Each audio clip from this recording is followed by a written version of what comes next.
Well, Pete Hegseth is set to make his way in front of the U.S. Senate for his confirmation hearing. As many of you guys know, he's been nominated to be the leader over at the Pentagon. And obviously, he hasn't had it very, very easy. But he is receiving the backing of incredible veterans all across the country who will be walking in D.C. tomorrow and supporting him during the hearing.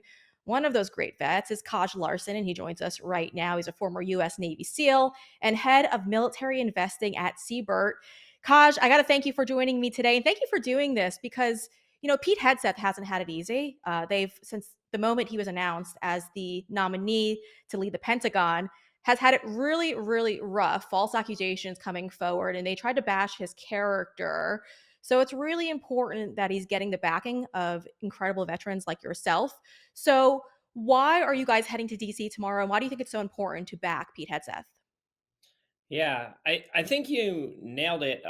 And what's interesting is that if you look at those kind of allegations that you were talking about, all the attacks that have come against Pete's nomination, almost all of them have been these ad hominem attacks, like these sort of unproven accusations of sexual harassment, allegations, almost insinuations that somehow Mhm. his character was compromised. And the reason that you see those ad hominem attacks is because if you look at the substantive issues, the policy issues, Pete is actually a pretty extraordinary selection for Secretary of Defense. And what's happening tomorrow, the reason why you have this kind of unprecedented consortium of veterans who are gathering in the Capitol. Remember, Brianna, like veterans are inherently like the military is kind of inherently apolitical. When we were, prosecuting the global war on terror and kicking doors in Iraq and Afghanistan, we weren't asking whether the person in front of us was a Republican or a Democrat, right? We were all about mission accomplishment.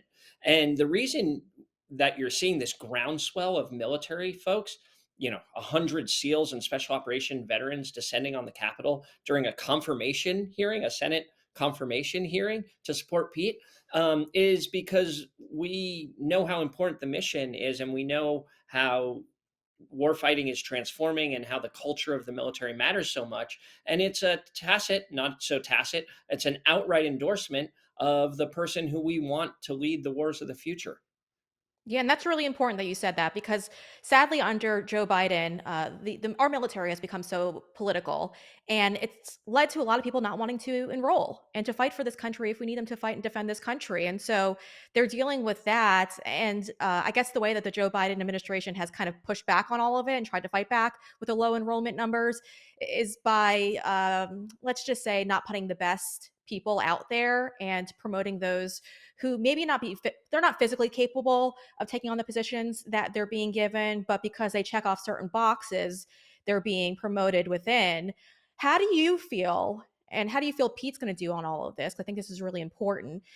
When it comes to all these DEI hires and these people who've been promoted based on things that none of us can help, things that don't really highlight your qualifications, a lot of people are nervous with Pete and think that he's going to start demoting people who have been given these DEI promotions. How do you think Pete's going to perform when it comes to that? Because I think that is the reason why so many on the left don't want to see him as Secretary of Defense.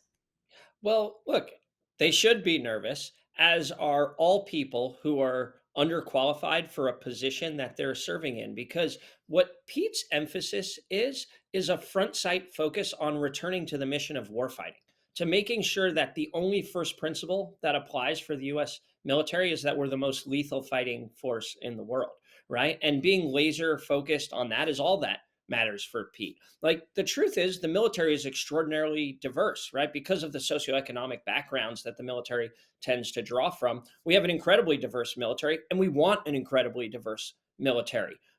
We want Mandarin speakers. We want Arabic speakers. We want people who understand the areas and the domains in which we're fighting, right? But we don't want that at the expense of merit. The military has been in the past and should always be a meritocracy. And that's what Pete's mission is. That's what he's focused on. That's why he's so good for the job. Yeah, yeah, and I think that's why they're so afraid of him because he is so good for this role. I also wanted to bring up because I know you have an extensive background in the Middle East and you've done great work as a journalist as well. A lot of Americans are on edge because, like Congressman Tim Burchett has said, our money is going to fund the Taliban. And we've never felt this unsafe. I mean, we have our taxpayer money being given to NGOs, and then that money is then going to the Taliban, who is using that to train terrorists. And then DHS is accidentally allowing them to come into our country. And so a lot of Americans feel very unsafe. How do you think, when it comes to making sure that we're keeping our homeland secure, Pete Hegseth is going to handle that issue? Yeah, I think Pete believes in the same things that many of us who fought in the wars of the last 2 decades are, is that peace comes through strength, right? And that we have to have the strongest and most capable fighting force in the world in order to ensure that we're as safe as we can possibly be domestically or as Americans. And I think one of the things that's interesting and kind of inherent in the question you asked is that we are on the cusp of what those of us who are national security professionals would call a revolution in military affairs.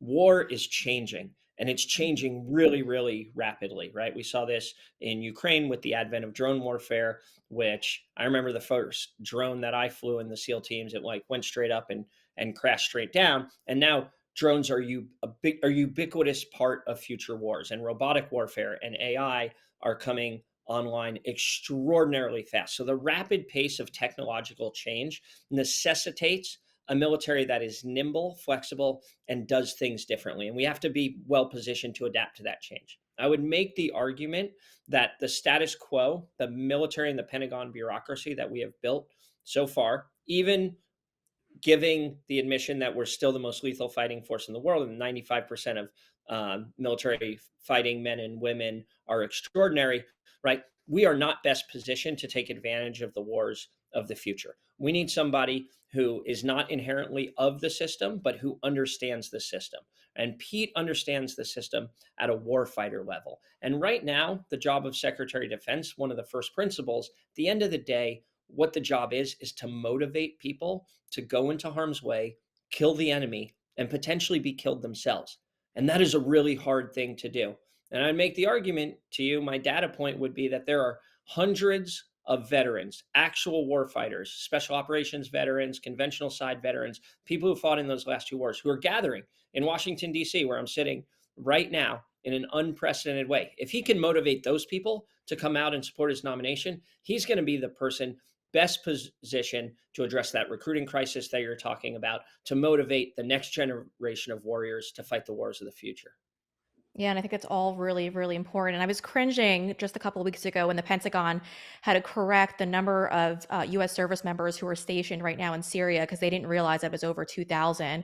I believe the original quote was 900. And then to hear them say that Pete Hegseth isn't qualified to lead the Pentagon after that error is pretty absurd in itself. So we're excited. We're excited to see. I think he will get confirmed, but he's fought. This was a battle to get to this point, to get to this confirmation hearing itself. So we're excited to see him do just that. We're excited for all of you who are going to be there supporting him. Kaj, I want to thank you for everything that you've done and what you're continuing to do for this country, because it's incredible and it takes a lot of work. So thank you.